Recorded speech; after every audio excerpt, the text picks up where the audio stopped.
JP గారు మన thank you. అందరికీ నమస్కారం. తెలుగు సరిపోతుంది కదా అందరికి? తెలుగు బెస్ట్ అండి. ఓకే. ముందుగా లయన్స్ 320 డేకి ప్రత్యేకంగా నా అభినందనలు. ఎందుకంటే ఒక శతాబ్దం తర్వాత వచ్చినటువంటి ఒక ఆరోగ్య సంక్షోభం అయినా కూడా ఆధునిక సాంకేతిక విజ్ఞానం మనకు గొప్ప అవకాశాలను ఇస్తున్నారు. గతంలో మనకి ఈ రకంగా మరి భావాలు పంచుకోని అవకాశం కానీ, లేకపోతే ఇంట్లో ఉండే పనిచేసే అవకాశం కానీ, ఎన్ని ఇబ్బందులు ఉన్నా కూడా మరి సమాజంలో ఏం జరుగుతుందో పట్టించుకునే అవకాశం కానీ, 10 మందికి సమస్యలుంటే పరిష్కారం చేసే అవకాశంగా దొరికేది కాదు. మారుతున్న కాలంతో పాటు సమస్యలు ఎదురవుతున్నా కూడా ఎదుర్కొనే శక్తి కూడా మనకు వచ్చింది. దాన్ని పూర్తిగా మనసులోకి ఇంకించుకుని నిరంతరం సేవను కొనసాగిస్తున్న లయన్స్ క్లబ్ వారికి మనసారా అభినందనలు. ముఖ్యంగా నేను వృత్తిరీత్యా వైద్యుడిని కాబట్టి సెక్షన్ రీత్యా మీరు ఐ కేర్లో కానీ, లేకపోతే డయాబెటీస్లో కానీ, మరి పిల్లల వ్యాధుల్లో కానీ చేస్తున్న కృషి నాకు కొంత తెలుసు. అందుకు మనసారా అభినందిస్తున్నాను. ఇవాళ చర్చ సమాజం పెద్దగా పట్టించుకోనప్పుడు నాయకత్వం ఎట్లాగా అని చెప్పాను. నేను చాలా సంక్షిప్తంగా 3-4 అంశాలు ప్రస్తావించిన తర్వాత మీకు తెలియని విషయాలు ఏం కాదు. సమర్థమైన నాయకత్వానికి సమాజంలో 14 లక్షల మంది లయన్స్ సభ్యులే ఉదాహరణ, ప్రపంచం అంతా కూడా.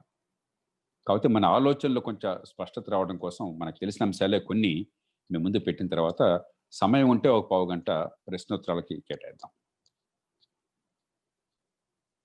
ఎందుకని సమాజం పట్టించుకోలేదు అనుకుంటున్నాం? నేను ఒప్పుకోవట్లేదు, అది ఆ చర్చలోకి వెళ్ళద్దు ఇప్పుడు. కానీ ఒకవేళ అనుకున్నంత సమాజం పట్టించుకోవట్లేదని చెప్పంటే ఏమిటి కారణాలు అన్వేషిద్దాం.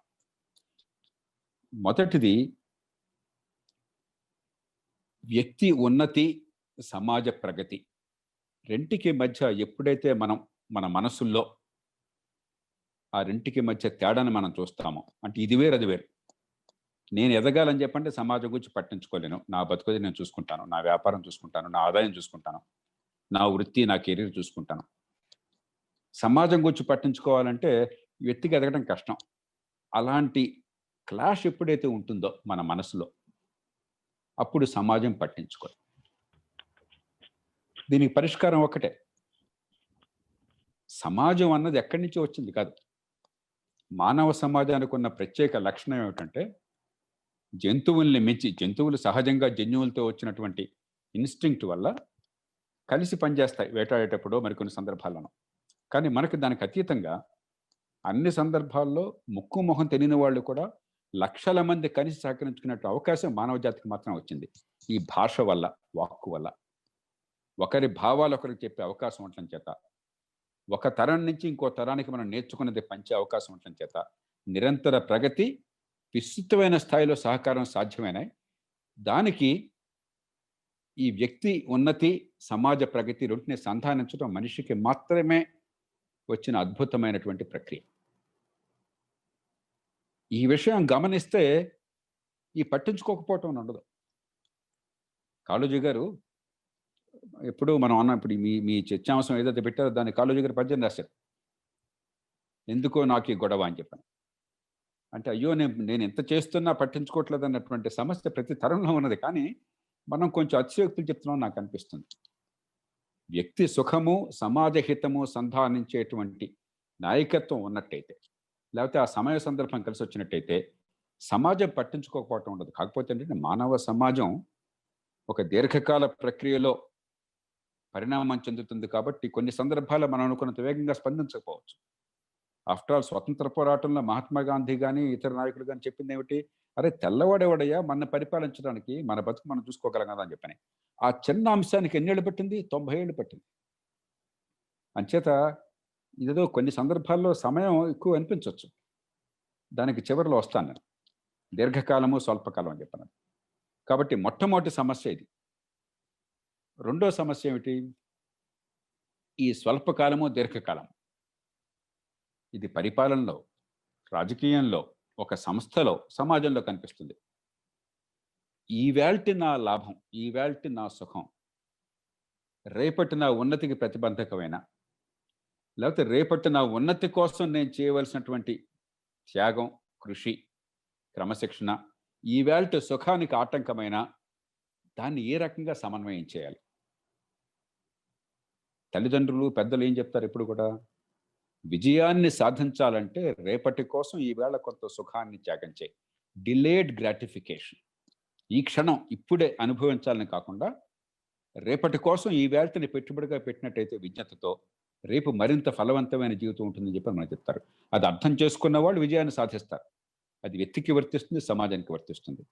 కానీ ఎప్పుడైతే తాత్కాలికమైన తాయిలాలకి సమాజాన్ని అలవాటు చేస్తామో, రేపటి కోసం ఈవేళ కొంత క్రమశిక్షణ, కొంత ఓర్పు మనం అలవర్చుకోలేకుండా ఉంటామో అప్పుడు నష్టపోతాం.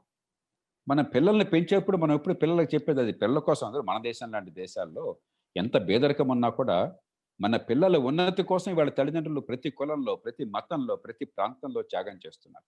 లేకపోతే భారతీయ సమాజం ఇట్లా నిలవదు. ఇంత పేదరికము, ఇన్ని కష్టాలున్న సమాజంలో ఈ మాత్రం శాంతి ఉంది, ఈ మాత్రం ఆనందం ఉంది అని చెప్పంటే ప్రధానమైన కారణం కుటుంబాల్లో ఉన్న బలం. ఏమిటా బలం? 10 మంది కోసం, కుటుంబంలో ఉన్న అందరి కోసం కొందరు త్యాగాన్ని సిద్ధపడుతున్నారు. రెండోది రేపటి విజయం కోసం ఈవేళ మూల్యం చెందడానికి సిద్ధపడుతున్నారు. Delayed gratification. ఇదే సమాజంలో కనుక లోపించినట్టయితే, కుటుంబానికి బయట సమాజంలో లోపించినట్టయితే అప్పుడు నాయకత్వానికి చిక్కులు వస్తాయి. ఇక మూడోది, సమాజంలో నాయకత్వానికి ఓ కుటుంబము లేకపోతే కులంలో నాయకత్వానికి తేడా ఉంది.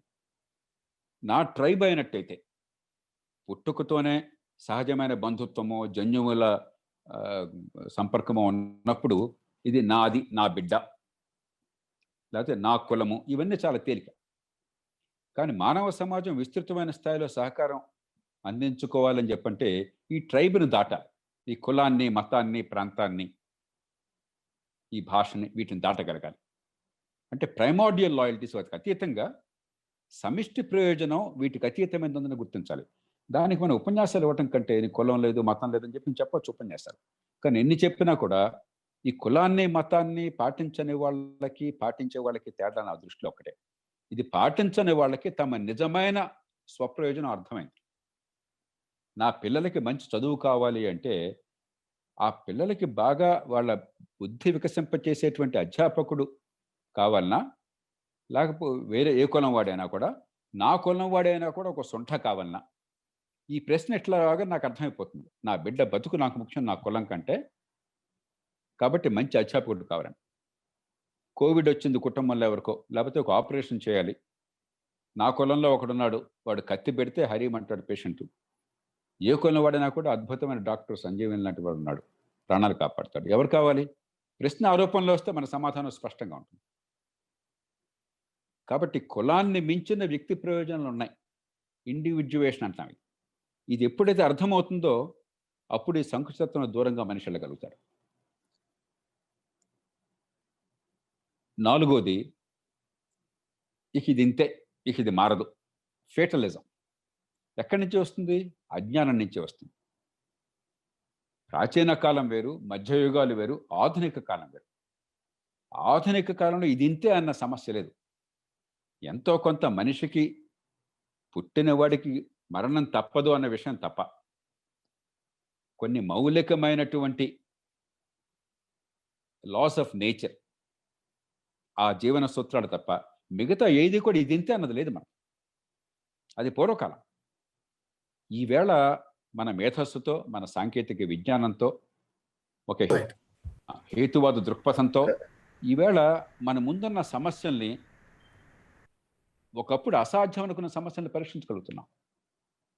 100 ఏళ్ల క్రితం మనకి స్పానిష్ ఫ్లూ వస్తే అప్పుడు జనాభా 150 కోట్ల మంది ఉన్నారు. 50 కోట్ల మందికి సోకింది, 5 నుంచి 10 కోట్ల మంది మరణించారు. ప్రపంచం అంతా అతలకుతలం అయిపోయింది. ఈవేళ చాలా ఇబ్బందులు ఉన్నా కూడా ఇవాళ 780 కోట్ల జనాభాలో ఇప్పటిదాకా 6 నెలల్లో మనం, ప్రతి ప్రాణం విలువైందే, కానీ మనం కోల్పోయిన ప్రాణాలు 9 లక్షలు. అది వ్యాధి తీవ్రత స్పానిష్ ఫ్లూ కంటే తక్కువ అవటం ఒక కారణం కాగా 100 ఏళ్లలో మనం చాలా ప్రగతిని సాధించాం. మనిషి ప్రాణాన్ని కాపాడుకోవడం, రోగాన్ని అర్థం చేసుకోవటం, తగిన చికిత్సని సకాలంలో అందించటం, సమాచారాన్ని ఒకరి నుంచి ఒకరికి వేగంగా అందించటం, ఈ జ్ఞానాన్ని పంచటం, ఇప్పుడు మనకు తెలిసింది. కాబట్టి ఇది ఇంతే, ఇది ఎట్లానే ఉంటుందని చెప్పి అనుకుంటే ఒకప్పుడు ప్లేగ్ వచ్చినట్టుగా, బ్లాక్ ప్లేగ్ అని చెప్పి అంటారు, లక్షల మంది కోట్ల మంది చచ్చిపోయేవాడు. ఓ స్పానిష్ ఫ్లూ, ఇప్పుడు అలా ఉండాల్సిన అవసరం లేదు. ఇప్పుడు 9 లక్షల మంది పోతేనే ప్రపంచంలో మనం చాలా మహావిషాదంగా భావిస్తున్నాం. అలాంటిది మరి ఈవేళ గనక అప్పటి ఆ 150 కోట్లలో 10 కోట్ల మంది పోయినట్టుగా ఒక 6% జనాభా అని చెప్పంటే, ఈవేళ ప్రపంచంలో సుమారుగా ఒక 40-50 కోట్ల మంది అవుతారు. ఒక్కసారి ఊహించండి, ఈవేళ 50 కోట్ల మంది జనాభా కేవలం ఒకే ఒక్క పాండమిక్ కనుక ఒక సంవత్సరం కాలంలో మరణిస్తే ప్రపంచం అసలు ఆ విషాదాన్ని తట్టుకోలేదు. ఎందుకంటే ఆ కాలం వేరు, ఈ కాలం వేరు. కాబట్టి ఫేటల్ దానికి అవకాశం లేదు ఈవేళ. ఇది ఇంతే అన్న సమస్య కాదు.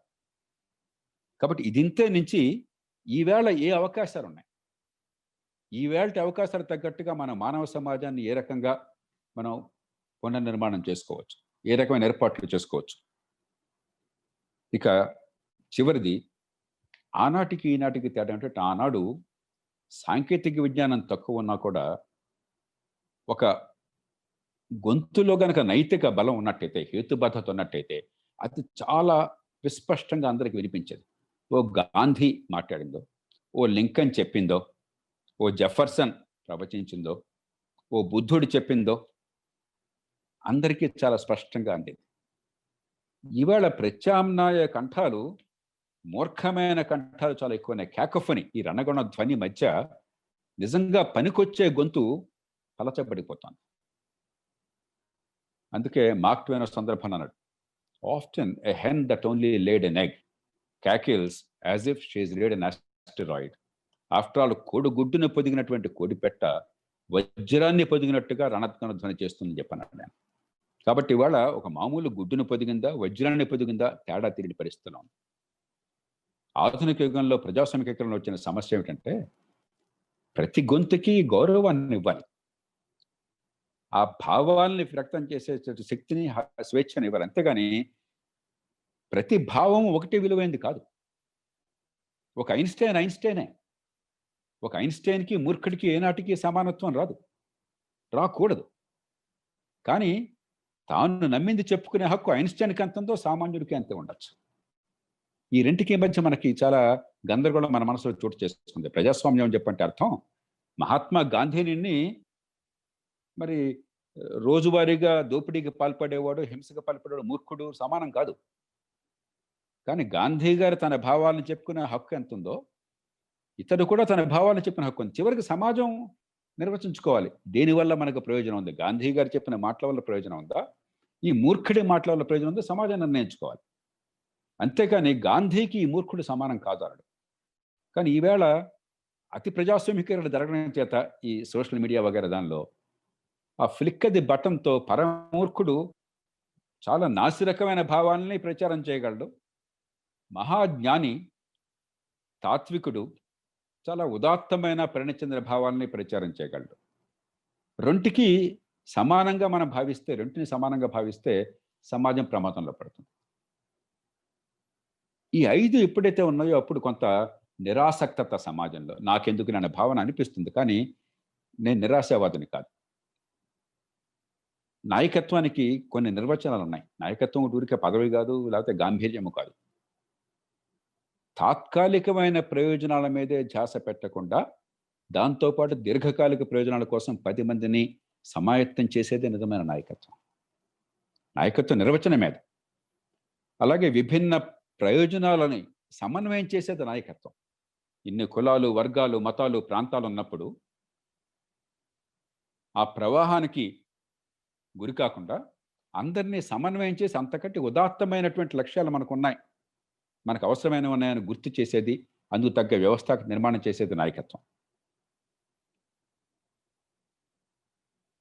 అలాగే వ్యక్తి చేసేటువంటి రాజకీయ నిర్ణయాలు, అది లయన్స్ క్లబ్లో నాయకత్వం ఎవరని చెప్పని కావచ్చు, మరో స్వచ్ఛంద సంస్థలో కావచ్చు, ఒక స్థానిక ప్రభుత్వంలో కావచ్చు, ఒక రాష్ట్రంలో, ఒక దేశంలో కావచ్చు, ఆ రాజకీయ నిర్ణయాలకి నా జీవితానికి మధ్య, నా నిత్య జీవితం, రోజువారీ జీవితానికి మధ్య సంబంధం స్పష్టంగా అర్థమయ్యే వ్యవస్థ నిర్మాణం చేయటం నిజమైన నాయకత్వ లక్షణం. అది ఎప్పుడు చేస్తే అప్పుడు స్పష్టంగా అర్థమవుతుంది, నా పిల్ల చదువు ముఖ్యం, ఆ పంతులు కులం కంటే అని, నా బిడ్డ ఆరోగ్యం ముఖ్యం, ఆ డాక్టర్ కులం కంటే అని చెప్పాను. ఆ రకమైన నిర్మాణం చేయడం చెప్పి నిజమైన నాయకత్వం అవుతుంది. ఇక నిరాశని వీడి ఆత్మస్థైర్యంతో, ఆత్మవిశ్వాసంతో, భవిష్యత్తు పట్ల ప్రగాఢమైన విశ్వాసంతో నడిపేది నాయకత్వం. ఈ మధ్య బిల్ గేట్స్ ఒక మాట అన్నాడు, నేను దాన్ని పూర్తిగా అంగీకరిస్తున్నాను. మనం అందరం కూడా స్వల్పకాలంలో అద్భుతమైన ఫలితాలు సాధించగలమని చెప్పని కొంచెం జరిగేదాంతో పోలిస్తే ఎక్కువగా ఆశిస్తాం. దీర్ఘకాలంలో వచ్చే ఫలితాలను తక్కువగా అంచనా వేస్తాం. స్వల్పకాలంలో ఎక్కువ అంచనా వేస్తాం, దీర్ఘకాలంలో తక్కువ అంచనా వేస్తాం. చాలా మాణిక్యం లాంటి మాటలు. స్వల్పకాలంలో ట్రెజెక్టరీ మార్చగలం, కానీ ఫలితాల్లో అద్భుతమైన తేడా కనిపించదు. కానీ నిజంగా స్వల్పకాలంలో కనుక ఈ ట్రెజెక్టరీ మార్చే ఏర్పాటు సమగ్రంగా జరిగితే, ఆ సంస్థాగత ఏర్పాటు జరిగినట్టయితే దీర్ఘకాలంలో గణనీయమైనటువంటి తేడా కనిపిస్తుంది. అందుకే మౌలికమైన మార్పు సంవత్సరం రాదు. ఆ మార్పుకు పునాది సంవత్సరంలో, 6 నెలల్లో, 3 నెలల్లో, 3 నిమిషాలు కూడా ఏర్పాటు కావచ్చు కొన్ని సందర్భాల్లో. కానీ మార్పు వచ్చేది ఓ దశాబ్దం కావచ్చు, ఓ తరం కాలం కావచ్చు. ఇది కాస్త మనకు అర్థమైనట్టయితే నిరాశ వీడుతుంది. మానవ సమాజం స్వల్పకాలంలో చాలా తప్పులు చేసింది. ఎందుకంటే మానవ సమాజంలో మనం అనుకున్నంత మంది విజ్ఞులు లేరు. కొంతమంది దీర్ఘదృష్టి ఉన్నవాళ్ళు, విజ్ఞత ఉన్నవాళ్ళు ఉన్నా అత్యధికులు సమాజంలో పెద్దగా అంత మిగతా జంతువుల కంటే అంత గొప్పవాళ్ళమేం కాదు. కాకపోతే భాష అనేది ఒకటి వచ్చిందంటే. కానీ కాలక్రమేణా నా ప్రయోజనం ఏమిటి, ఈయన పలుకుల వల్ల, ఈయన చేతల వల్ల నా ప్రయోజనం సిద్ధిస్తోందా, ఆమె పలుకుల వల్ల, ఆమె చేతల సిద్ధిస్తోందా, అది నాకు అర్థమైనప్పుడు, అనుభవం పాఠాన్ని నేర్పినప్పుడు, దానికి కొంతకాలం పట్టొచ్చు. కొన్ని సందర్భాల్లో ఒక ఏడాది పడుతుంది, కొన్ని సందర్భాల్లో తరం పడుతుంది. అది అర్థమైనప్పుడు మానవాళి వెంటనే ఏది తమకు ప్రయోజనకరమో దాన్ని ఆస్వాదిస్తుంది. అందుకనే ఒక చిన్న ఉదంతంతో ముగిస్తాను. 1819లో ఇగ్నేస్ సెమెల్విస్ అని చెప్పని హంగేరీలో ఒక ఆయన పుట్టాడు. ఆయన ఒక డాక్టర్గా ఎదిగాడు. వియన్నా, ఆస్ట్రియా, ఆనాడు ఆస్ట్రో హంగేరియన్ ఎంపైర్కి ఏదో రాజధాని. అక్కడ వైద్య వృత్తి చేపట్టాడు. ఆ రోజుల్లో గర్భస్థ మహిళలు 100కి 30-40 మంది, 100కి 30-40 మంది గర్భం వచ్చినప్పుడు పురుటి సమయంలో కానీ, ప్రసవం తర్వాత కానీ చనిపోయేవాడు.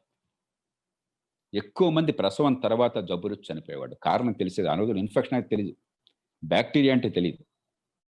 ఈ సెమెల్విస్ కొన్ని పరిశోధనలు చేసి కారణం తెలియకపోయినా, బ్యాక్టీరియా ఇంకా తెలియకపోయినా కూడా ఏదో వ్యాధి అనేది ఒకళ్ళ నుంచి ఒకళ్ళకు సోకుతోందని అర్థం చేసుకుని, చేతులు శుభ్రంగా కడుక్కుందామయ్యా, ఒక పేషెంట్ని మనం చూశాక ఆ పేషెంట్కి సాయం చేశాక ఇంకో పేషెంట్ దగ్గరికి వెళ్ళే ముందు చెప్పని ప్రతిపాదించాడు. ఇంత చిన్న అంశం. ఈ మాట తోటి డాక్టర్లు చెప్పే ప్రయత్నం చేశాడు. ఆ డాక్టర్లంతా వేళాకోళం చేశారు. ఆయన నవ్వారు. ఏమయ్యా నువ్వు మాకు చెప్తున్నావు, ఆ చేతులు కడుక్కోమని చెప్పని పిచ్చడు అయిపోయావని చెప్పన్నారు. ఆయన్ని పిచ్చివాడి కింద జమ కట్టారు, పిచ్చి ఆసుపత్రుల్లో చేర్చారు. ఈ మధ్య కాలం దాకా పిచ్చి ఆసుపత్రుల్లో చేర్చారంటే చావు కొట్టేవాళ్ళు. ఇక ఆ రోజుల్లో మీరు అర్థం చేసుకోగలరు, 160 ఏళ్ల క్రితం ఆయన్ని చావు కొట్టారు పిచ్చి ఆసుపత్రిలో. చివరికి ఆయన దెబ్బలకి చనిపోయాడు 1865లో. కానీ ఇదే మానవ సమాజం, అది ఎవరు మామూలు సమాజంతో మాట్లాడలే ఆయన. యూరప్లో అప్పటికే పారిశ్రామిక విప్లవం వచ్చింది.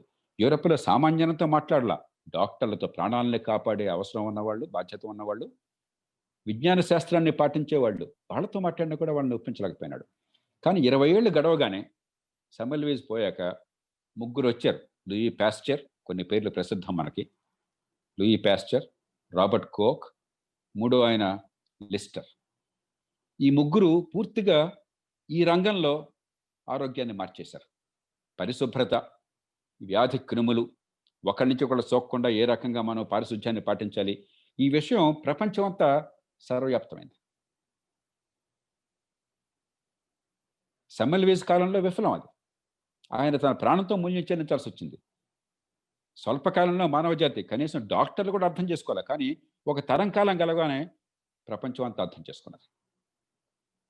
మనకు ఆ నమ్మకం ఉండాలి, ఆ ధైర్యం ఉండాలి. కొన్ని సందర్భాల్లో కొంత మూల్యాన్ని చెల్లించాల్సిన అవసరం ఉండొచ్చు.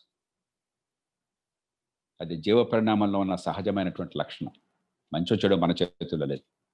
ఎందుకంటే శాస్త్ర విజ్ఞానం పెరుగుతున్నంత వేగంగా మన మనస్తత్వం మారటం కష్టం. దానికి వివిధమైనటువంటి జన్యు కారణాలు ఉన్నాయి. కానీ దీర్ఘకాలంలో ఖచ్చితంగా మౌలిక మార్పు వస్తుంది. మానవ సమాజమే దీనికి సాక్ష్యం. గొప్ప నాయకత్వం ఇప్పుడు కూడా ఆ మార్పు కోసం నిరంతరం ప్రజల్ని ప్రేరేపిస్తుంది.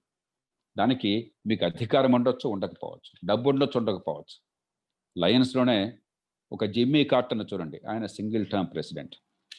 ఆయన తన కాలానికంటే ఒక తరం ముందు ఉన్నాడు, 2 తరాలు ముందున్నాడు. కాబట్టి మరి ఇంధన రంగంలో కానీ ఇతర రంగాల్లో కానీ ఆయన చెప్పిన మాటల్ని నిర్లక్ష్యం చేసి ఆయన్ని చాలా హాస్యం పట్టించారు.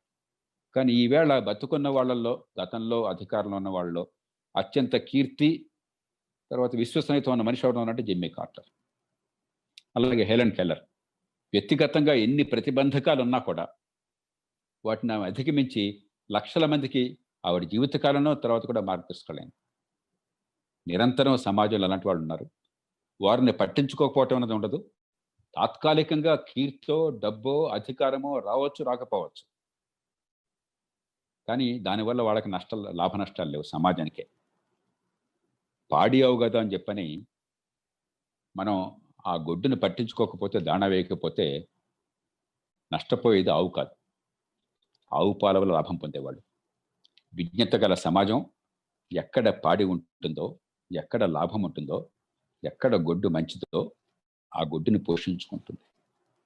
ఎక్కడ సమర్థ నాయకత్వం ఉంటుందో, 10 మందికి పనికొచ్చేటువంటి మార్గాన్ని చూపెట్టే సామర్థ్యం ఉన్నదో దాన్ని ఎక్కడ పోషించుకుంటే, ఏ సమాజంలో పోషించుకుంటే ఆ సమాజం వేగంగా ఎదుగుతుంది. అలా పోషించుకోకుండా మూర్ఖత్వాన్ని నెత్తిన పెట్టుకుంటే కొంతకాలం నష్టపోతాం, కానీ కాలక్రమేణా తెలుసుకుంటాం ఖచ్చితంగా. దాన్ని వేగిరిపరచడం మనందరి లక్ష్యం. ఆ ప్రయత్నాన్ని లయన్స్ క్లబ్ కానీ ఇతర స్వచ్ఛంద సంస్థలు కానీ నిరంతరం చేస్తున్నాయి. మీ అందరూ కూడా మీ వ్యాపారాలు, వృత్తులు, మీ జీవితం అవి చూసుకుంటూ వ్యక్తి సుఖాన్ని, ఔన్నత్యాన్ని, సమాజ హితాన్ని సంధానం చేస్తున్నారు. మంచి నాయకత్వానికి ఇదే సరైనటువంటి నిర్వచనం. అందుకు మనసారా అభినందిస్తూ మీ ప్రశ్నలు ఏమైనా ఉంటే వాటిని ఆహ్వానిస్తూ నేను సెలవు తీసుకుంటున్నాను.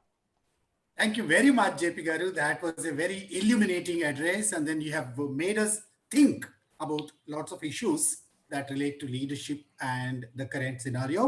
You quoted extensively from Marx to Bill Gates, and then you brought in lots of points which are worth discussing in greater detail later.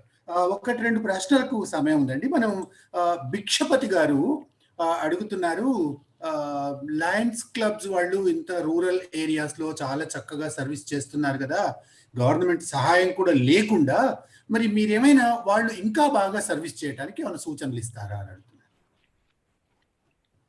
ఒక క్షణంలో ఇవన్నీ తెలియవు కదా, మీ అందరూ చాలా ఆలోచన చేస్తున్నారు. ప్రతి క్లబ్ కూడా వినూత్నమైన ప్రాజెక్టులు, అతి తక్కువ ఖర్చుతో ఎక్కువ ఫలితం వచ్చే ప్రాజెక్టుల కోసం మీరు ప్రయత్నం చేస్తున్నారు నాకు తెలుసు. మీరు చేస్తున్నవి సరైనటువంటి. ఓ పక్కనేమో బ్లైండ్నెస్ ప్రివెన్షన్ అన్నది ఈవేళ 1 కోటి మంది ఈ దేశంలో నివారించదగ్గ అంధత్వానికి గురవుతున్నారు. మన అదృష్టం కొద్దీ మనకి ఇన్ఫ్రాస్ట్రక్చర్ వచ్చింది ఈవేళ. ఉదాహరణకు దక్షిణ భారతదేశంలో మన హైదరాబాద్లో ఉన్నటువంటి ఎల్వి ప్రసాద్ ఇన్స్టిట్యూట్ కానీ, శంకర్ నేత్రాలయ కానీ, అరవింద్ నేత్రాలయ కానీ, ఈ 3 కలిపితే ఖచ్చితంగా ఒక నోబెల్ ప్రైజ్కి అర్హత ఉంది. దక్షిణాదిన ముఖ్యంగా మనం చాలా అదృష్టం అవుతున్నాం ఆ రకంగా. ఇప్పటికే మీరు అద్భుతమైన పని చేస్తున్నారు. దాన్ని తుదకంటా కొనసాగిద్దాం. నివారించదగ్గ అంధత్వాన్ని పూర్తిగా తొలగించాలి అని లక్ష్యంగా పెట్టుకుని ఇంకొంచెం వేగవంతం చేస్తే నేను అనుకోవటం అద్భుతమైన ఫలితాలు వస్తాయి. రెండోది, మీరు quite rightly non communicable diseases ఇప్పటిదాకా ఉన్న సమస్యలతో పాటు మనకి డెమోగ్రఫీ మారుతోంది కాబట్టి, ఎపిడెమియాలజికల్ ప్రొఫైల్ మారుతోంది కాబట్టి, non communicable life style diseases, diabetes కానీ, హైపర్ టెన్షన్ కానీ, మిగతావి ఈ రకమైన సమస్యలు పెరుగుతున్నాయి. కాలక్రమేణా వాటి ప్రభావం పెరుగుతుంది. అందులో దక్షిణాదిన we are known to be diabetic capital of the world. నేను లండన్ కింగ్స్ హాస్పిటల్లో ఒక సుప్రసిద్ధ వైద్యుడు, ఆయన డయాబెటీస్లో one of the global experts అనమాట, మైకేల్ ఎడ్మాండ్స్ అని చెప్పని. నేను ఆయన కలవగానే హైదరాబాద్ అనగానే diabetic capital of the world అన్నాడు. కానీ చాలా సులభంగా కొన్ని జాగ్రత్తలు తీసుకుంటే మనం ఆరోగ్యాన్ని అద్భుతంగా కాపాడుకోవచ్చు. Again you are doing a wonderful job. ఒక ఏరియా నాకు అంటే కొత్తగా మీరు ప్రయత్నం చేసే కనిపిస్తుంది. వ్యాక్సిన్స్ అవి ఈ మధ్యకాలంలో చాలా చర్చ వచ్చింది, మంచి జరుగుతుంది, చాలా సంతోషం. చాలా కాలంగా నేను ప్రయత్నం చేశాను, చివరికి విజయం సాధించాను. ఈ రుబెల్లాకి వ్యాక్సిన్, ఎంఆర్ వ్యాక్సిన్ వస్తే నివారించదగ్గ ఈ అంగవైకల్యం తొలుగుతుంది. ఒక 2-3 లక్షల మందికి ఏడాదికి. 19 ఏళ్ళు పోరాడాను నేను, చివరికి అది వచ్చింది. నాకు ఒకటి ఈ దేశంలో కొరత ఏం కనిపిస్తుందంటే, పుట్టినప్పుడు స్క్రీనింగ్ జరగటం లేదు. మనకి నివారించదగ్గ వ్యాధులు, పుట్టినప్పుడు వచ్చే మెటబాలిక్ డిజార్డర్స్, కొన్ని జెనెటిక్గా వచ్చే జబ్బులు అన్ని కొన్ని మనమేం చేయలేం. కానీ కొన్ని పుట్టుకతో వెంటనే గుర్తించినట్టయితే పెద్ద ఖర్చు లేకుండా ఆ బిడ్డ పొద్దున మానసికంగా కానీ ఇంకా ఇతరత్రా కానీ ఆ బిడ్డ నష్టపోకుండా మనం ఏర్పాటించవచ్చు. ఉదాహరణకి పుట్టుకతో హైపోథైరాయిడిజం ఉందనుకోండి, ఆ థైరాయిడ్ డెఫిషియన్సీ పుట్టుకతో ఉన్నట్టయితే వెంటనే కనుక మనం చూస్తే ఆ బిడ్డకి ఏమీ కాదు. చూడకపోతే క్రెటినిజం వస్తుంది, మెదడు పోతుంది, శరీరం పోతుంది. అట్లాగే మరికొన్ని ఫినాల్క్యూటినియా ఉన్నది, మరికొన్ని వ్యాధులు ఉన్నాయి. అవి కనుక సకాలంలో గుర్తించగలిగినట్టయితే, ప్రపంచమంతా స్క్రీనింగ్ చేస్తున్న ఇండియాలో దొరకటం లేదు. ఇది ఒక పైలట్ బేస్ మీద మీరు చేస్తే, అందులో మనకి CCMB ఉన్నది, నేను కూడా వారితో మాట్లాడతాను.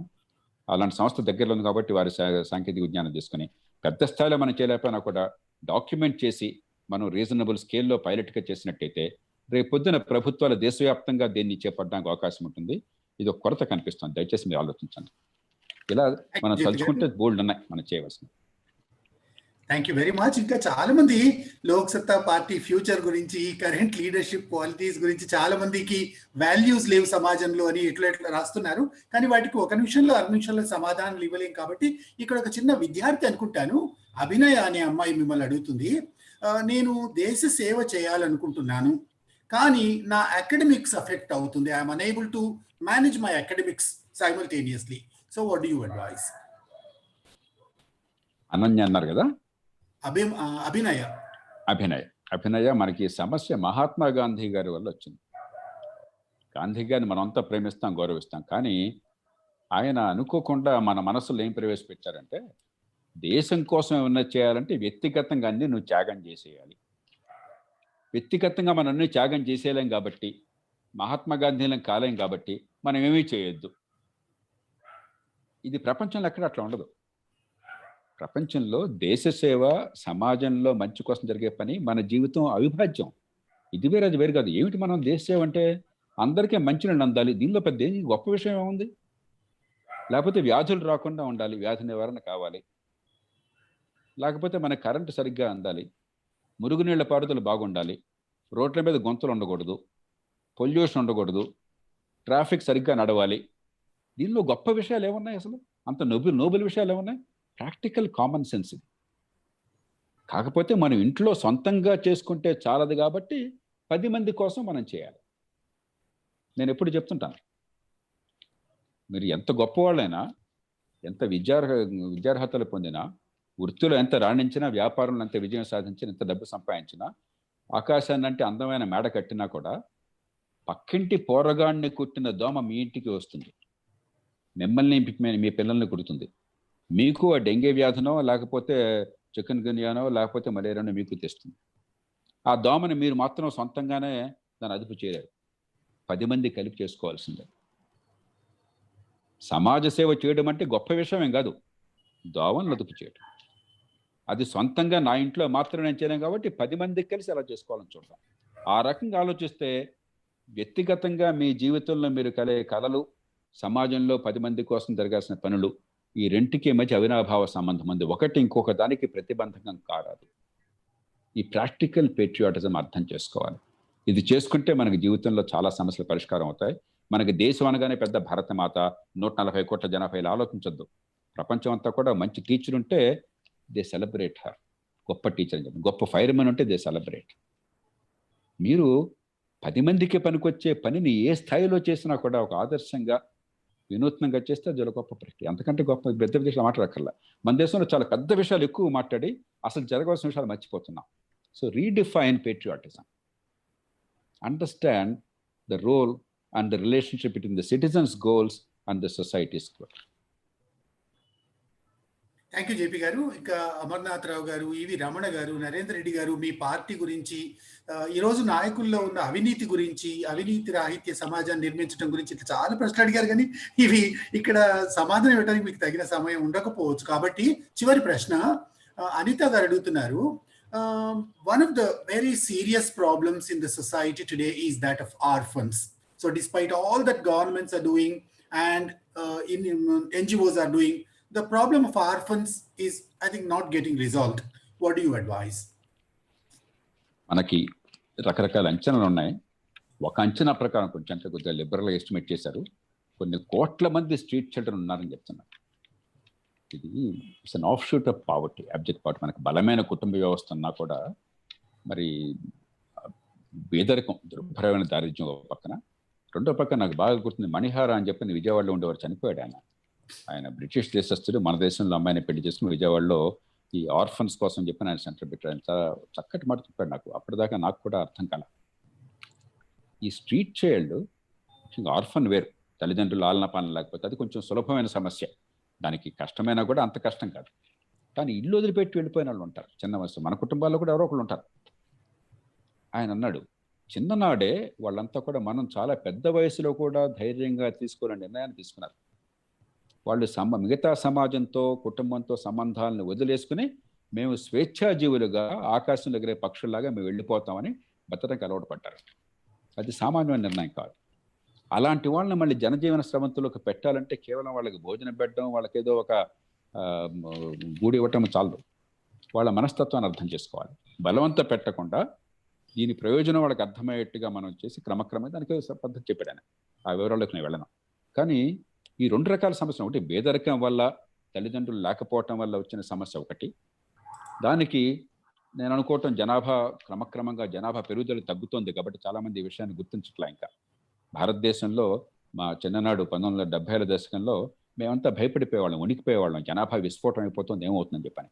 ఈవేళ నా కంటికి స్పష్టంగా పరిష్కారం గోచరిస్తోంది. ఈవేళ చాలా రాష్ట్రాల్లో, దక్షిణాది రాష్ట్రాలన్నీ, మహారాష్ట్ర, పంజాబ్, హర్యానా, ఢిల్లీ, చాలా రాష్ట్రాల్లో ఈవేళ జనాభా ఫెర్టిలిటీ రేట్ అంటే ఒక మహిళ తన రిప్రొడక్టివ్ పీరియడ్లో పుట్టించే పిల్లలు 2.1 తక్కువ ఉంటే కాలక్రమేణా జనాభా తగ్గడం మొదలవుతుంది. వీళ్ళంతా కూడా 2.1 లోపున్నారు. మన తెలుగు రాష్ట్రాల్లో 1.6, 1.7కి వచ్చాం.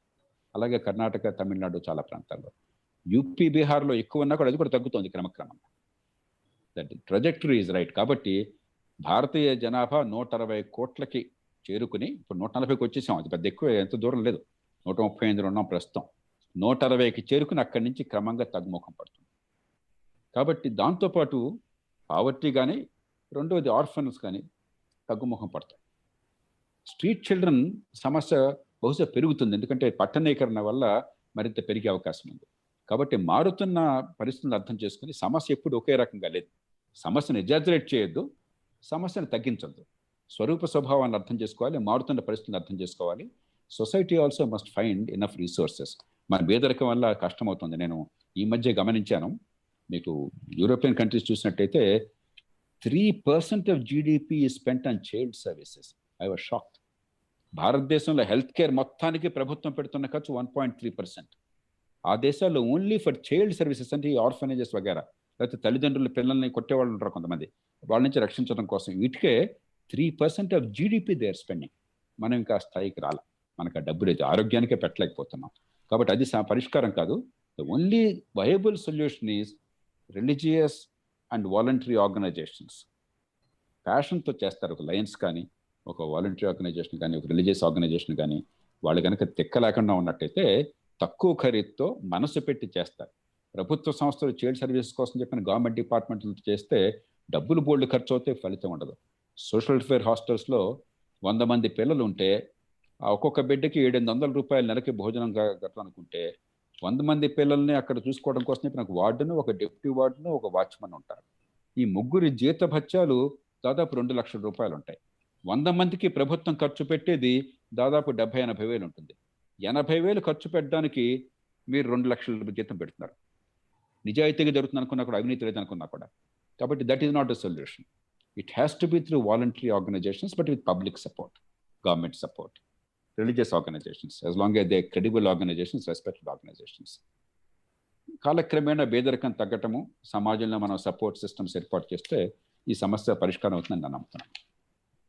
థ్యాంక్ యూ జేపీ గారు. మీకు సమయం ఉంటే ఇంకొక చివరి ప్రశ్న. చాలా ప్రశ్నలు వచ్చాయి అనుకోండి. చివరి ప్రశ్న, చాలా మంది ఇదే ప్రశ్న అడిగారు రకరకాలుగా.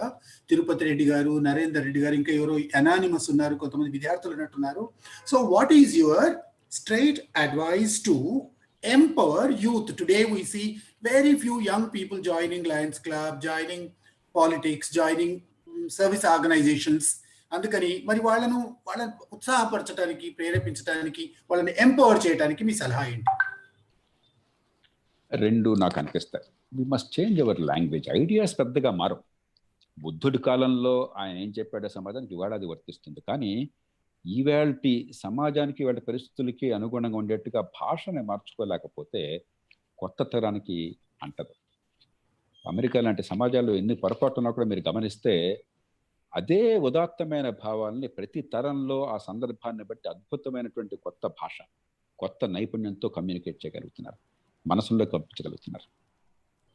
అది ఎప్పుడు చేస్తే అప్పుడు యువత, మన చిన్ననాడు ఎలాగైతే యువత ఆదర్శ భావాలతో మరి సంకుచితత్వాన్ని వదిలి సమాజం కోసం చేయాలని తప్పనంతో ఇవాళ కూడా అంతే ఉంది. నేను పూర్తిగా నమ్ముతున్నాను. ఏమాత్రం నాకు అనుమానం లేదు.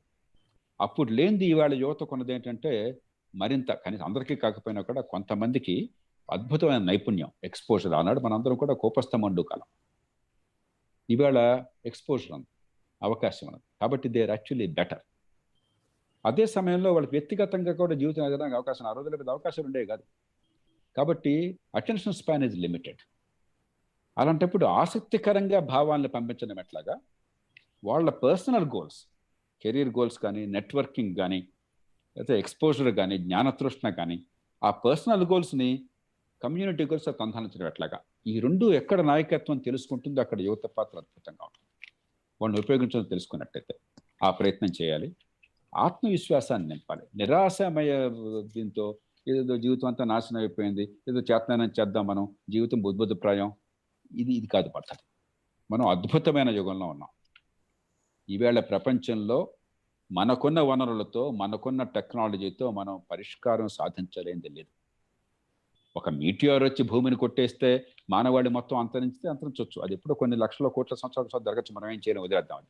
అలాంటివి మినహాయిస్తే there is not a challenge we cannot now counter, from global warming to COVID.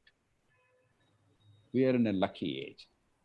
ఆ ఆప్టిమిజం ఎగ్జిక్యూట్ కావాలి, బేస్డ్ ఆన్ ఎవిడెన్స్. ఊరికే గంగో ఆప్టిమిజం కాదు, based on evidence and logic. They must be sense of direction. Then youth will be partners in that. One last word. చాలా మంది లోక్సత్తాన్ని గురించి, మరొకదాని గురించి అంటున్నాను. లోక్సత్తాన్ని గురించి కాదు ప్రత్యేకంగా చెప్పేది, లార్జర్ ఇష్యూ గురించి మాట్లాడుతున్నాను. డెమోక్రసీ అనేది చాలా సంక్లిష్టమైనటువంటి వ్యవస్థ. ఒకరికొకరు ఎరగని మనుషులు, లక్షల మంది, ముక్కు మొహం తెలియని వాళ్ళు, తమ జీవితాలను తాము చూసుకోవడమే కష్టంగా ఉన్నవాళ్ళు, సమిష్టి ప్రయోజనాల కోసం రాజకీయ నిర్ణయాలు తీసుకుని ప్రతినిధులను ఎన్నుకోవటం, వాళ్ళు కూర్చుని అందరి కోసం హేతుబద్ధ నిర్ణయాలు తీసుకోవటం, వాటిని సమర్థంగా అమలు చేయటం, ఇవన్నీ ఆటోమేటిక్గా జరిగేవి కాదు, ఆషామాషి కాదు. This is an extraordinary miracle. మనం అనుకుంటున్నాం ఓటు అనేది ఇవ్వగానే, అరిచే హక్కు ఇవ్వగానే మనకు డెమోక్రసీ వచ్చేసింది అనుకుంటున్నాం. కాదు, we only scratch the surface. ఎప్పుడు డెమోక్రసీ నిలుస్తుంది? నా ఓటుకి, నా జీవితంలో నాకు జరిగే లాభ నష్టాలకి మధ్య సంబంధం నా మనసులో స్పష్టంగా అర్థమైతే అప్పుడు డెమోక్రసీ నిజమవుతుంది. భారత్ మాత, గ్రాండ్ ఇష్యూస్, ఇవన్నీ celebratory, there are no consequence. నేను ఎప్పుడు చెప్తుంటాను, నేను 5th ఫ్లోర్ అపార్ట్మెంట్లో ఉంటాను. ఇక్కడ లిఫ్ట్ పనిచేయలేదు అనుకోండి, నేను మరుక్షణం గొడవ పెట్టి ఆ లిఫ్ట్ పనిచేసేదాకా ఊరుకోను. ఎందుకంటే లిఫ్ట్ పని చేయకపోతే నా మోకాళ్ళు నొప్పెడతాయి. వృద్ధాప్యంలో మా తల్లిగారు లిఫ్ట్ లేకపోతే ఇంట్లోకి రాలేరు, కదలేరు. నేను డబ్బులు కడుతున్నా ప్రతి నెల మెయింటెనెన్స్. మనం అందరం కలిసి మంచి మనిషిని పెట్టుకున్నాం, మీరు చూడండి అని చెప్పి ఆయన ముందుకు వస్తే. ఆయన చేశాడు లేదంటానికి ఆయన కులం, ఆయన మతం మరొకటి కాదు. ఆ లిఫ్ట్ పనిచేస్తుందా లేదా, నా ఇంటికి వాటర్ సప్లై రోజు వస్తుందా లేదా, నీళ్ళు లేకపోతే నడవదు. లోకల్ ప్రాబ్లం వల్ల కరెంట్ అందలేదనుకోండి, నడవదు. నేను ఎవరిని ఎంచుకున్నానో ఆయన వీటిని సమర్థంగా చేయగలుగుతున్నాడు లేదా, అది నాకు ఎప్పుడైతే అర్థమవుతుందో కులాలు, వర్గాలు, మిగతావి డబ్బులు అన్నీ పోతాయి. నేను వేసే ఓటుకి, నా రాజకీయ నిర్ణయానికి, నాకు రోజువారీ జీవితంలో వచ్చే ఫలితాలకి మధ్య సంబంధం అర్థం కావాలి. ఢిల్లీలో కొంతమేరకు అదే జరిగింది. లోక్సత్తా విషయంలో జరగంది ఏంటంటే, మనకి దేశంలో ఒక వినూత్నమైన ప్రయోగాన్ని చేశాం. నగర ప్రాంతాల్లో 10% ఓటు వచ్చింది, గ్రామాల్లో 1% వచ్చింది. కానీ కారణాలు మన దగ్గర తెలుసు. ఢిల్లీలో ఏమైంది, ఆ 10% 30%కి వెళ్ళింది. ఎందుకని? ఢిల్లీ ఒక్కటే భారతదేశం మొత్తంలో స్వపరిపాలన ఉన్న స్థానిక ప్రభుత్వం. ఢిల్లీ ముఖ్యమంత్రి మన దేశంలో అందరికంటే బలవంతుడైన మేయర్. ప్రపంచంతో పోలిస్తే చాలా బలహీనుడైన మేయర్, పెద్ద అధికారులు. కానీ మన దేశంలో అన్ని స్థానిక ప్రభుత్వాల కంటే ఎక్కువ అధికారులు వివిధ కారణాల వల్ల ఢిల్లీ ప్రభుత్వానికి వచ్చినాయి. ఎప్పుడైతే వచ్చినాయో ఢిల్లీలో వేసే ఓటుకి ఢిల్లీ ప్రజలకి రోజువారీ జీవితానికి మధ్య సంబంధం గోచరించింది స్పష్టంగా. అందుకే మార్పుకి నాంది పలికారు. ఆ పార్టీ ఇష్టమా కాదా విధానాలు పక్కన పెట్టండి, రాజకీయ ప్రక్రియలో కొంత మార్పు వస్తున్నది. 2014లో వచ్చిన దానికంటే 2019లో వచ్చిన ఓటు ఉంది, 2020లో వచ్చిన ఓటు నా దృష్టిలో ఇది నేను ఏదైతే చెప్తున్నానో దాన్ని పూర్తిగా రుజువు చేస్తున్నది. లేకపోతే 2020లో గెలవడం అసాధ్యం. ఎందుకని? ఈ ఓటు వల్ల నా జీవితంలో ఈ మార్పులు స్పష్టంగా వస్తున్నాయి. ఎప్పుడైతే అది అర్థమైందో ప్రజలు కనీసం నగర ప్రాంతాల్లో కాస్త ఆలోచన, కొంత డబ్బుకు లొంగని వాళ్ళు, కొంచెం కులానికి కొంతమంది అతీతంగా ఉండేవాళ్ళు ఉన్నారు కాబట్టి వాళ్ళంతా సంఘటితం కావడానికి అవకాశం ఏర్పడింది. స్థానిక ప్రభుత్వాలను మీరు కనుక బలోపేతం చేసినట్టయితే, ప్రతి కనీసం నగరాల్లో చేసినట్టయితే, ఓ హైదరాబాద్లో, బెంగళూరులో, చెన్నైలో, ముంబైలో, పూణేలో, ఒక అహ్మదాబాద్లో చేసినట్టయితే నేను గ్యారంటీగా చెప్తున్నాను, మీకు 5 ఏళ్లలో ఈ దేశంలో రాజకీయంలో మౌలికమైన మార్పు చూడబోతున్నారు. ఆ ఓటుకి నా జీవితానికి మధ్య సంబంధం అర్థమయ్యే రీతిలో మీరు స్థానిక ప్రభుత్వాన్ని బలోపేతం చేయకుండా ఉన్నంత కాలం ప్రజాస్వామ్యం అంతా కూడా మేడిపండులాగా ఉంటుంది. ఏదో పైపైన కనిపిస్తుంది, ఏదో కొంత స్వేచ్ఛ నిలబడుతుంది, మనం అరుస్తుంటాం, కోర్టు ఉంటాం, ఏదో హడావుడి జరుగుతూ ఉంటుంది. మౌలికమైన మార్పులు దేశంలో చాలా కష్టమవుతాయి. అంచేత మనం ఈ కేంద్రీకృతమైనటువంటి ఈ సింబాలిక్ ప్రజాస్వామ్యం స్థానంలో నిజమైన ప్రజాస్వామ్యం, దానిలో సమస్యలు ఉంటాయి, హెచ్చు తగ్గులు ఉంటాయి, కొన్ని చోట్ల బాగా నడుస్తుంది, కొన్ని చోట్ల మంచి నాయకత్వం వస్తుంది. కానీ లైన్స్లో ఎంతమంది ఉన్నారు నాయకులు? మీరు ఎవరన్నా ప్రభుత్వంలో మంచి పని జరగాలని చెప్పంటే పోయి అర్జీ పెట్టుకునే వాళ్ళుగా ఉన్నారు, కానీ అక్కడ మీరు ఛాలెంజ్గా తీసుకుని చేయడానికి అవకాశం మీకు ఎవరిని ఇస్తున్నారా? What in insult. ఇంతమంది ప్రాబ్లమ్ సాల్వర్స్ ఉన్న సమాజంలో, ఇంతమంది మేధస్సు అనుభవం ఉన్న సమాజంలో ఎవడో అక్కడ కూర్చున్న ఒక అధికారో లేకపోతే మనం ఓటేసి కర్మదాలకు పెట్టుకున్నటువంటి వాడు మాత్రమే చేయగలంటే ఎట్లాగా? వాడు చేయలేడు, సమర్థుడైనా చేయలేడు. మనం పూనుకోవాలంటే మనకు పాత్ర ఉండాలి. మనకు పాత్ర ఉండాలి, స్థానిక ప్రభుత్వాలకు అధికారం ఉండాలి, కనీసం నగరాలు కూడా.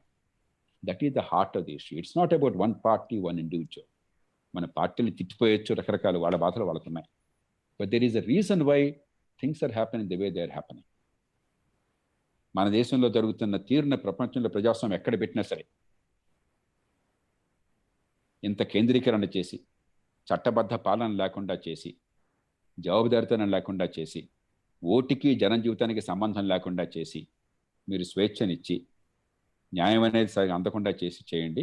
అన్ని దేశాల్లో అనతి కాలంలో మన దేశంలో ఉన్న పరిస్థితి వస్తుంది. There is nothing unusual about it. It's logical, it's mathematical. We have to reverse it. జపం చేస్తే లాభం లేదు. అందుకే నాలాంటి వాళ్ళం వ్యవస్థలో నిర్దిష్టమైన వాటిని ఎందుకు కావాలో శాస్త్రీయంగా, సోదాహరణంగా, రుజువులతో నిరంతరం పోరాడుతున్నాం. క్రమక్రమం కొన్ని వస్తున్నాయి, కానీ చాలా నెమ్మదిగా వస్తున్నాయి. చాలా కాలం పోరాడిన తర్వాత ఇప్పుడు విద్యా విధానం అన్న మంచిది వచ్చింది. I completely welcome it. అమలు కావాలే కానీ కనీసం మార్పుకు నాంది పలుకుతుంది. ఇప్పటిదాకా అధ్వానం చేసాం విద్యని మనం. ఆరోగ్యం కోసం again I'm fighting very hard. We have an extremely sound model at a very low cost. అది వచ్చేదాకా ఈ దేశంలో ఆరోగ్యం ఈ డ్రామా నడుస్తుంది అంతే. So there are specific answers, practical answers within our resources, acceptable answers. మన దృష్టి దాని మీద కాకుండా పొద్దునుంచి సాయంత్రం దాకా ఎట్లాగొట్ల మ్యాస్ మొబిలైజేషను, ఎట్లాగొట్ల వేలంవేరులో దింపటము, ఎట్లాగొట్ల ఓటు పొందటము. ఈ 15 రోజులుగా టీవీ చూసారా మీరంతా? నేను అదృష్టం కొద్దీ టీవీ చూడను, వార్తలు చూడను.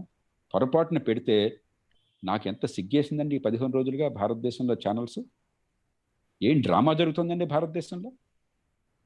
ఇదా పబ్లిక్ డిస్కోర్సు? ఈ డిస్కోర్స్లో డెమోక్రసీ నిలుస్తుందా? జనం బుర్ర బాగుపడుతుందా? రాజకీయ పార్టీలు దానికి స్పందించడమా? బాంబేలో, మహారాష్ట్ర రాజకీయం అంతా కంగనా రనౌత్ చుట్టూ తిరుగుతుందా? లేకపోతే మరో చోట ఇంకోటి అవుతుందా? What kind of an ugly vulgar thing. అంటే మనమంటే మనకు అంత సెల్ఫ్ రెస్పెక్ట్ లేని సమాజంలో మన బతుకులు, మన ఆరోగ్య వ్యవస్థ, మన ఆర్థిక వ్యవస్థ, మన దేశంలో భవిష్యత్తు గురించి ఆలోచన లేకుండా ఈ డ్రామాల్లో పడిపోయి తేలుతూ ప్రజాస్వామ్యం బాగుపడాలని చెప్పంటే మిరకల్ ఏమైనా, మ్యాజిక్ ఏమన్నా? There are ways of doing it. We have to bring back relevance of politics to our lifes. There is no substitute to that. There is no magic formula in that. దయచేసి నేను సంక్షిప్తంగా చెప్పాల్సి వస్తుంది, సమయం లేదు కాబట్టి. కానీ మీరంతా అనుభవం ఉన్నవాళ్ళు, విజ్ఞత ఉన్నవాళ్ళు, దయచేసి లోతుగా ఆలోచించండి. On another occasion, we'll discuss the deeper issues of public life in our country. But please do not lose heart. I'm a great optimist. Despite everything, we have done reasonably well as a democracy, but we could do much, much better. And there's a way of doing it. Let's fight for that. I wish you all the very best. Thank you. Thank you, JP Garu. I think you have made us think, you have made us look deeper into issues, and most importantly, you have struck a very positive, optimistic note at the end, and you have given us some very simple tips that we can immediately implement to begin seeing changes. Thank you very much. That was quite an illuminating, inspiring, motivating, and thought-provoking address. Thank you for sparing your time. ఇంకా చాలా ప్రశ్నలు చాలా మంది అడిగారు, కానీ సమయం లేదు కాబట్టి దయచేసి మీరందరూ క్షమించాలి. మళ్ళీ ఒకసారి అవకాశం ఉన్నప్పుడు జేపీ గారిని చాలా సమయం తీసుకొని పిలుద్దాం. We will have a detailed discussion and all topics of public interest. Thank you very much, sir. Thanks a lot.